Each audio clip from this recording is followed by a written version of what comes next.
Sveiki visi gimę po ožiaragio ženklu. Pasižiūrėkime, kas jūsų laukia laikotarpiu nuo balandžio 21 iki 27. Jūsų perspektyvos savaitės, ko vengti ir patarimas jums.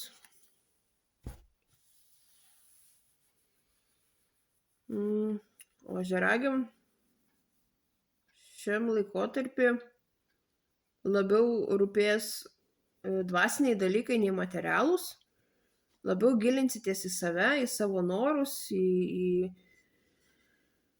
gyvenimo prasmę, galbūt pradėsit medituoti arba ieškoti kažkokių tai ezoterinių žinių, ko vengti.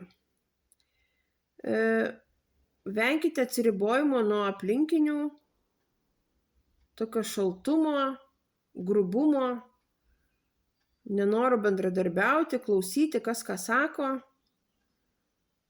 Tiesiog nesiginkite nuo viso pasaulio. Ir patarimas jums.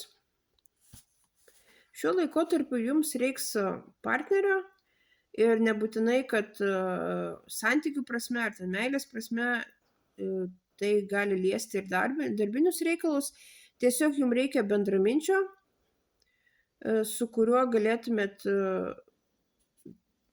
užsimti kažkokią tai veiklą. Taip pat šiuo laikotarpiu greičiausiai būsit priversti padaryti tam tikrus pasirinkimus.